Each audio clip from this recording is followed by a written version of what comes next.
हे बघा, हे वरून कुरकुरीत आणि आतून खुसखुशीत अशा अनारसे आहेत. आणि इथं मी तुम्हाला एक अनारसे, हे बघा, हे किती खुसखुशीत आणि आतून पण हे ना भरपूर अशी जाळी पडलेली आहे. आणि याचीच आज आपण रेसिपी पाहणार आहोत.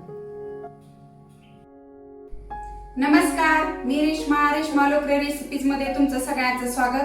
आज आपण अधिक मास महिन्यात महाराष्ट्रभर घरोघरी केला जाणारा पदार्थ म्हणजे अनारसे, त्याची आज रेसिपी पाहणार आहोत. आणि ते या रेसिपी मध्ये आपण अनारसे खुसखुशीत होण्यासाठी काही खास टिप्स सांगणार आहोत. आणि तुमचे अनारसे हे तेलात फसू नयेत, फासू नयेत यासाठी अचूक प्रमाण देखील सांगणार आहोत. चला तर रेसिपीला सुरुवात करूया. आणि अगोदर अनारसेचे पीठ कसे तयार करून घ्यायचे ते पाहूया. इथे मी अनारसे बनवण्यासाठी हे रेशनचे पाव किलो तांदूळ घेतलेले आहेत. वाटीने म्हणाल तर हे 1.5 वाटी तांदूळ आहेत. आणि रेशनच्या तांदूळाचे अनारसे छान होतात. हे तांदूळ मी स्वच्छ 2-3 पाण्याने धुवून घेतले आणि आता आपण हे भिजत घालणार आहोत. हे तांदूळ आपल्याला 3 दिवस भिजत ठेवायचे, पण रोज ह्याचं पाणी आपण बदलायचं आहे. हे तांदूळ मी 3 दिवस छान भिजवून घेतले आणि रोज ह्याच्यामधलं पाणी बदललं होतं. आता ह्याच्यामधलं हे पाणी आपण काढून टाकूया. आधी पाणी काढून टाकल्यानंतर ह्याच्यामध्ये स्वच्छ पाण्याने हे 2 ते 3 वेळा तांदूळ चांगले धुवून घ्यायचे.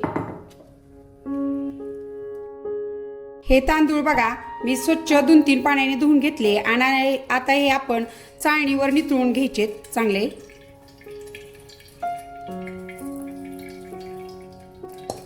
आणि असेच हे आपल्याला 10 ते 15 मिनिटं चाळणीमध्ये नितळून घ्यायचे. आता हे निथळलेले तांदूळ एका स्वच्छ कपड्यावर आपल्याला सुकवायला ठेवायचे. हे तांदूळ उन्हामध्ये बिलकुल सुकवायचे नाहीत. असे फॅन खाली किंवा फॅन न लावता देखील आता उन्हाळा असल्यामुळे हे सुकतात. आणि हे फक्त असे वरून कोरडे झाले पाहिजे, आतून हे ओलसरच राहिले पाहिजेत, इतपतच आपल्याला हे सुकवून घ्यायचे. आता हे तांदूळ बघा आपले छान सुकलेत आणि हे वरून कोरडे दिसतात, पण जेव्हा आपण मुठीमध्ये घेतो ना तेव्हा ते ओलसरपणा जाणवतो. आणि यातले चिमटभर तांदूळ असे चिमटीमध्ये घ्यायचे आणि ते त्याच्यावर दाब द्यायचा. तर बघा याचं सहज पीठ होते हातामध्ये. एवढेच तुम्ही सुकवून घ्यायचे, जास्त फार हे कोरडे करायचे नाहीत. आता हे सुकवून घेतलेले तांदूळ आपल्याला मिक्सरच्या भांड्यामध्ये घेऊन ते मिक्सरवरती बारीक दळून घ्यायचे. त्याचं छान बारीक असं पीठ तयार करून घ्यायचे. आणि हे बघा, हे जर तांदूळ तुम्ही जास्त कोरडे सुकवले तर त्याचं असं ओलसर असं पीठ तयार होत नाही. ह्या तांदळाचं ओलसर असं पीठ तयार झालं पाहिजे. आणि हे बघा, त्या तांदळाचं मी असं मिक्सरवरती बारीक पीठ तयार करून घेतलं आहे. आणि हे मुठीमध्ये असं आपण दाबलं ना तर त्याचा असा गोळा होतोय. आता आपण हे काय करायचं, जी आपली मैदा चाळायची चाळण असते त्या चाळणीनं चाळून घ्यायचं, म्हणजे त्यामध्ये काही कणी वगैरे राहिली असेल तर ती चाळणीमध्ये राहते. हे बघा, पीठ चाळल्यानंतर अशी कणी चाळणीमध्ये राहते, ही आपल्याला घ्यायची नाही. ही मी साईडला ठेवते. आणि हे आपलं चांगलं पीठ तयार झालं आहे. ते एका अशा मध्यम आकाराच्या वाटीने मोजून घ्यायचं. मी तांदूळ देखील ह्याच वाटीने मोजून घेतले होते आणि ते माझे 1.5 वाटी तांदूळ होते. आता हे आपल्याला पीठ देखील ह्याच वाटीने मोजून घ्यायचंय. आणि वजनी प्रमाणामध्ये आपले तांदूळ हे 250 ग्रॅम म्हणजे पाव किलो तांदूळ होते. आता ह्या वाटीने आपण पीठ मोजून घेऊया. आणि हलकासा दाब देऊन ही वाटी भरायची तुम्ही. या वाटीने बघा, हे माझं पीठ 2.5 वाटी पीठ भरलेलं आहे मध्यम आकाराच्या वाटीने. अनारसे बनवण्यासाठीच आपलं पीठ तयार झालंय. आता अनारसे बनवण्यासाठी आणखी काय साहित्य लागतं ते आपण पाहूया. पण तयार करून घेतलेलं पीठ 2.5 वाटी होतं. हे 2.5 वाटी पीठ आहे. इकडे त्याच वाटीने मी 1.25 वाटी गुळ घेतलेला आहे. गुळाचं प्रमाण एकदम अचूक ठेवायचंय. जेवढे आपलं पीठ भरलेलं आहे त्याच्या निम्मा भाग करायचा. माझं हे 2.5 वाटी पीठ होतं तर मी इथं 1.25 वाटी हा गुळ घेतलेला आहे. इकडे मी थोडीशी विलायची पूड, थोडीशी खसखस, 3 चमचे साजूक तूप आणि थोडीशी जायफळ पूड घेतलेली आहे. या पिठामध्ये आपण गुळ छान मिक्स करून घ्यायचा आहे. आणि ह्याच्यामध्येच ही वेलची पूड आणि जायफळ पूड देखील घालायची. आणि छान हाताने ह्याच्यामध्ये गुळ मिक्स करून घ्यायचा आपण या पिठामध्ये. आणि जेव्हा तुम्ही गुळ मोजून घेताना तेव्हा तो बारीक चिरून मग तो वाटीने मोजायचा आहे. आणि हे बघा ह्या पिठामध्ये छान असा गुळ मिक्स झालेला आहे. करून त्याच्यावर एक भांड ठेवायचं आणि त्याच्यामध्ये जे आपण 3 चमचे साजूक तूप घेतलेलं आहे ते चांगलं गरम करून घ्यायचंय आपल्याला.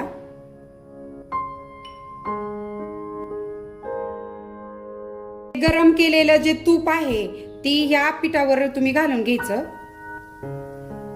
आणि यामुळेच आपले अनारसे चांगले खुसखुशीत होतात. तूप ह्या पिठावरती घातल्यानंतर थोडा वेळ थांबायचं आणि नंतर हे तूप सगळ्या पिठाला व्यवस्थित हाताने लावून घ्यायचे. हे बघा ह्या पिठाला मी सगळीकडे छान असं तूप लावून घेतले आणि आता हे पीठ काय करायचंय मिक्सरच्या भांड्यामध्ये घेऊन आपल्याला मिक्सरवरती छान फिरवून घ्यायचं. म्हणजे काय होतं हे पीठ असं मऊ असं पीठ तयार होतं, अगदी पेढ्यासारखं पीठ तयार होतं.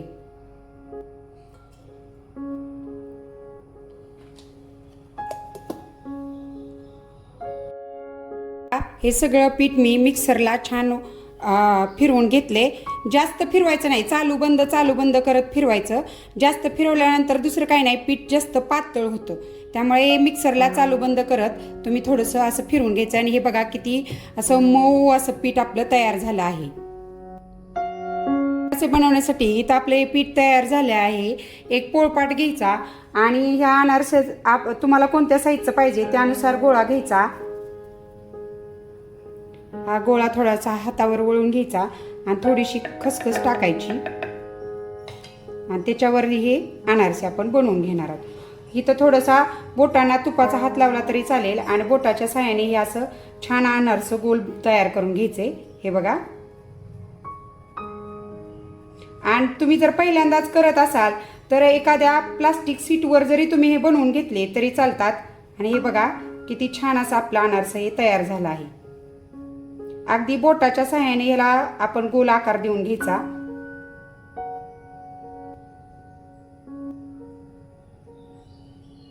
आणि आपला अनारसे तयार झाला आहे. अनारसे तळण्यासाठी मी असं तेल छान गरम करून घेतले. तुमचं तेल चांगलं गरम असलं पाहिजे. आणि तेल गरम झाल्यामुळे मी गॅस हा कमी केलाय. आता काय करायचं, हे जे अनारस आहे ह्याची खसखसाची बाजू अशी वर करायची आणि ते तेलामध्ये टाकायचं. अनारस तेलामध्ये टाकलं की लगेच गॅस हा फुल करायचा आहे आपण. आणि हा अनारशाला चमच्याने किंवा झाऱ्याने लगेच हलवायचं नाही. ते उष्णतेने बघा आपोआपच वरती येतं. आणि हे बघा असं अनारस वरती आले. आणि वरती आल्यानंतर ते थोडस स्थिर झाल्यानंतर आपण गॅस कमी करायचा आणि नंतर त्याच्यावरती असं थोडं थोडं तेल घालून ते तळून घ्यायचंय आपण अनारस. आणि इथं बघा माझ्या गुळाचा कलर हा डार्क असल्यामुळं माझ्या अनारशांना थोडासा कलर डार्क येईल.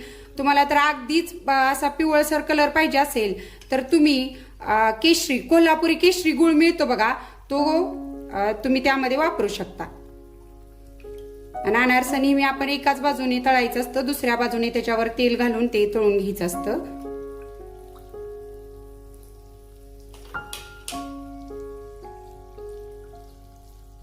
हे बघा छान असं आपलं अनारस हे फुगलेलं आहे.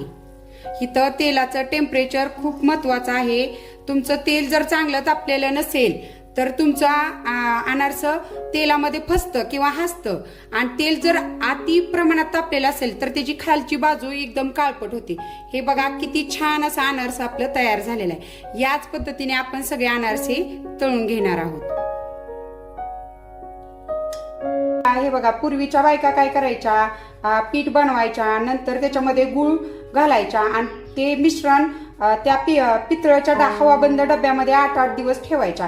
कारण काय व्हायचं, मग त्या डब्यातल्या उष्णतेने गुळ हा वितळून त्या पिठामध्ये छान मुरायचा. पण इथं आपण 8-8 दिवस पीठ भिजवत ठेवायची आपल्याला गरज नाही. आपण पिठामध्ये गुळ घातला आणि तो मिक्सरला फिरून घेतलं ना पीठ, की ते मिक्सर मधल्या ते जे ब्लेड जेव्हा फिरतं तेव्हा तिथं उष्णता निर्माण होते आणि त्या उष्णतेने गुळ वितळून छान असा पिठामध्ये मिक्स होतो.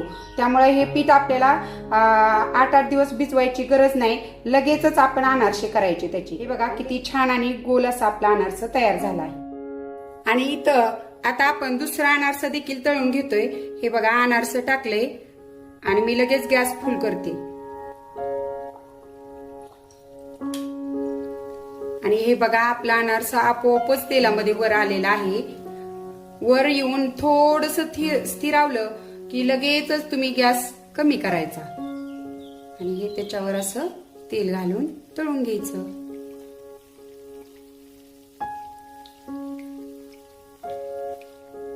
हे बघा दुसरं देखील आपलं अनारसे छान असं तळून झालेलं आहे. आणि तळलेले अनारसे एका चाळणीमध्ये नितळायला ठेवायचे.